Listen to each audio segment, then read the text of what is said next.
delicious, invigorating. Adrian, I want you to talk about your year. This is the thing that I want to hear from you, because different people have different opinions on your season. I've heard comments on it. From my perspective, you had a great freaking freshman year. You had a great year one. That much, you know, that much. And I've been there. I've been on that same side. My sophomore year, I missed it by a fish at Douglas Lake, the last event of the year that year. I missed it by a fish. That was the first classic I missed. And but successful or unsuccessful year in your opinion? Unacceptable. I mean, anybody that's fishing Elite Series, you should have the goal of qualifying for the Classic. And me, I mean, same thing. Kind of going back to you. I mean, we had our last regular season of the event was on the Mississippi River, and I weighed in 4 fish on Saturday. Right. And one 2.5 pounder would have gave me like 12 points, and I missed it by 9. Right. So, I mean, it all came down to one. I mean, I can remember the cast. I can remember exactly what happened, how I lost that fish, you know, and it's crazy how you fish and you bust your butt all year long, and it's just that one break. I mean, don't get me wrong, there was other events that I fished poor, I missed the boat or something like that, but I mean, I'll never forget that one that I lost on the Mississippi River. Yeah, it's hard, and we've talked about this before on the show. People don't realize how important every fish is throughout the year. You know, so you look at it and you look at 8 events or 9 events, and it's so spread out, you lose focus of those individual fish. But Pete, how important is every freaking fish? I mean, every one. Even in a bad tournament, every freaking ounce counts. Yeah, it matters in everything. In our sport, that's determined by ounces. Yeah. You know, those little mishaps, they cost you a lot. But what they do mainly, and they do it to me, and I'm sure they do it to you guys too, and you guys can comment, but they torture you, just like you said. You wake up in the middle of the night thinking about, if I could have just kept more pressure on that fish, if I could have just figured out a way to execute, if he didn't catch me off guard, if I could have, you know, if I could have just done that, and it'll. The worst is when I'm like going out and doing some guiding or teaching after I've had a mishap. It's like all you can do once you get back out on the water. It's like you get these flashbacks and flashbacks. So, but I think that's also a sign of a champion angler. That, you know, I've seen a lot of people that say, "Oh, you know, just forget about it."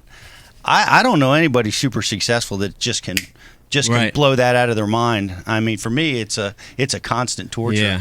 Yeah, well, I mean, mistakes are good. Bad seasons are good. Bad events are good. You know, they're learning experiences. You know, they're stepping stones to get to the next level.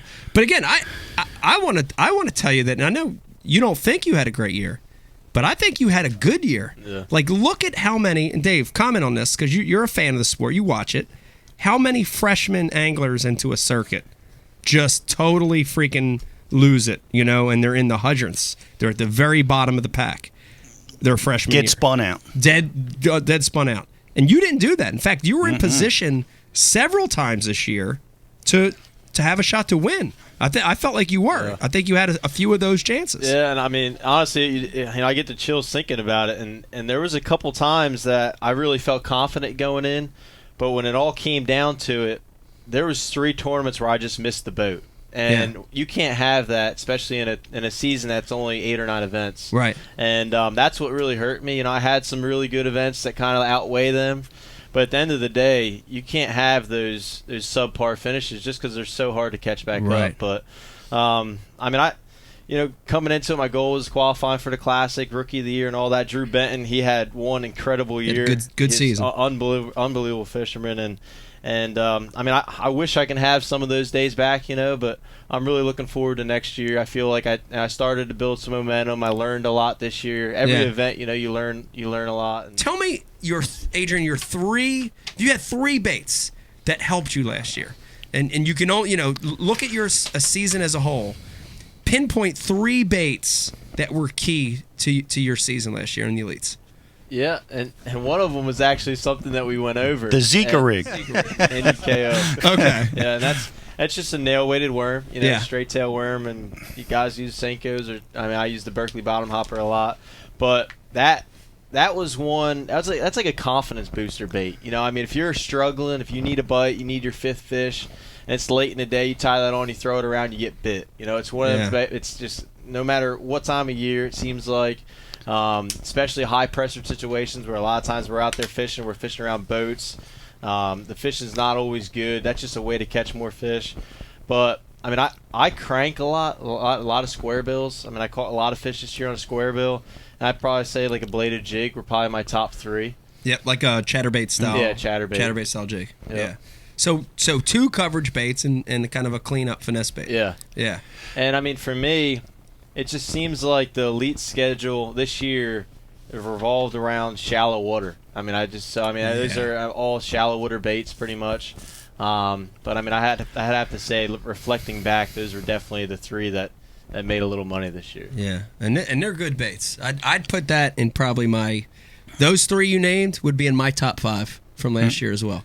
Adrian, I want to jump to the schedule coming up. So obviously we've all looked at it, and your thoughts on the schedule. Do you like it? Is there something out of that schedule that you're like, oh shit, that's the one? Is there one that catches your eye? Do you like the season in general? I like the season. I like the fact that we had. I know a lot of guys don't. I know for our boat deals, it's a disaster trying to get a boat. Having a couple tournaments. Prior to the Classic. Yeah. But I like those cold water events. Yeah. And I know the Florida one's probably going to be a spawn event, but I like our first one. I like how we're starting out. It's going to be a pre-spawn cold water type deal. It's awesome. And my eyes just aren't great. I'm not the best sight fisherman, even though I had one of my best events this year sight fishing. But if one were to stick out, it would have to be Champlain. Just because I have a little bit of history there. You've won there. Yeah, and there's only been like 3 tournaments in my entire life that I actually was in contention to win, and 2 of those 3 were at Champlain. Wow, so it's pretty awesome. Yeah. When is Champlain for the elites? What time of year? I want to say it's July. Yeah, and that's early July. Yeah, early July. Yeah. The end of June is when I won, and I had a couple other good events that time of year. But then it ought to be good. It's fishing. It's fishing better than it has in a long, long time. Yeah. The neat thing about July is it puts July to me is a 50-50 time where it puts Thai and the North in contention. It's not going to be one or another.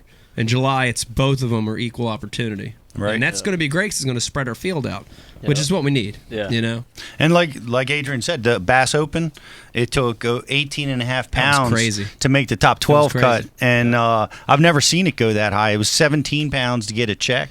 Yeah. It was outrageous. Now, were you the only guy in the cut that fished in Thai in that Open? You're the only one. Yeah. Yeah. And I ran there on a limb. I haven't seen Thai in 2 years. Yeah. And it was at the AOI Championship. The tournament started a day early because there was some early duck hunting open up on the weekend. And I spent 4 hours of practice up north, and I just ran down south on a limb, and that's where I caught them. But there was probably only less than 10 boats that ran down there this year. Wow. The weather actually was really nice. There's a couple days running down there. The last day it really kicked up, but I was the only one that made the cut. Wow. Yeah. The lake was low. Right. And that changed everything down there. The guys were complaining about how poor Ty was fishing. Yep. And I guess that had something to do with the low water. All this rain that we just got on the Susquehanna, I think, is probably going to fill it up. Yeah. But we'll see what kind of winter we have for you guys. It'll probably be up to normal pool. Yeah. And the weights, I can't imagine what kind of weights you guys are going to drag in if it stays the same. It's going to be good. Now I want to change topic just a little bit and jump back to the schedule. And I've talked to a lot of elite guys, and they all have different opinions. I want to hear your opinion. Is it strange that they're going to start the regular season before the Bassmaster Classic? I'm going to give it to you, too, Dave. I want both of you guys answered. From a fan's perspective, is that a weird thing to have them starting the season then have the Classic? I absolutely hate that format. But I never liked the Classic being first anyway. I always liked the championship to be at the end of the season. Right. I like the way FLW does it. I don't know. I'm not a fan of the old format, and definitely don't like the new one. Right.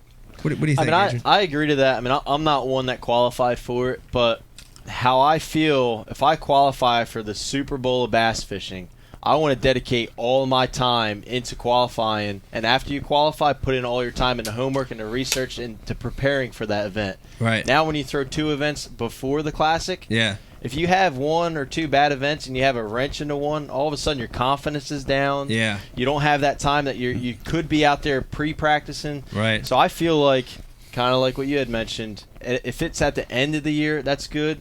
Or it should start off as a Bassmasters class. This way here you can prepare for it. Right. Adrian, I want to corner you a second and talk to you a little bit about a kids tournament that you do. And I've tried to make it out to a few times, never have been able to make it, but I love that. I mean, this sport we talk all the time about with the Ike Foundation and through universities, growing the sport through kids. Talk a little bit about your tournament, and you know, this is like, what, 4 or 5? Yeah, so this was just our 4th annual, Yep. and basically it's just a youth fishing event. It's for kids 15 ages and younger, and all the proceeds that we get donated to a local club organization that's called the Challengers League. And I mean, it's just a great way to get kids out, you know. And I mean, I just enjoy it. I mean, I had a lot of sponsors kicked in. Berkeley sent me a bunch of stuff. Abu sent me a bunch of stuff.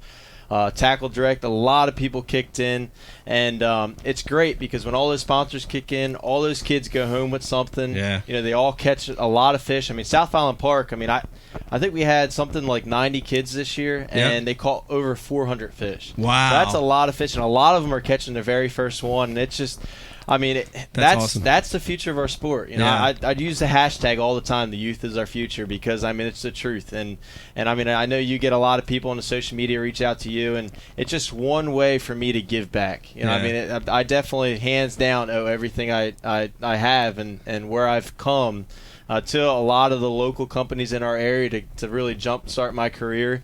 And I mean, it's just something little, you know, that I can do. And I mean, I love doing it. And next year is going to be the 5th annual. It's an awesome event. It's an awesome event. So if we've got people watching that live in South Jersey, New York, Pennsylvania, and they want to bring their kids to this next year, where can they go to find info on it? So it's going to be on my website, which is adrianavena.com. A lot of stuff is posted prior to it, but because of our season and how busy we get, it's normally going to be around that first week of October, which a lot of times, you know, we're really flirting with that weather. You just never really know what to expect. Right. But just go to my website, adrianavena.com, and you'll see the information on there. Hot, hearty, delicious, invigorating.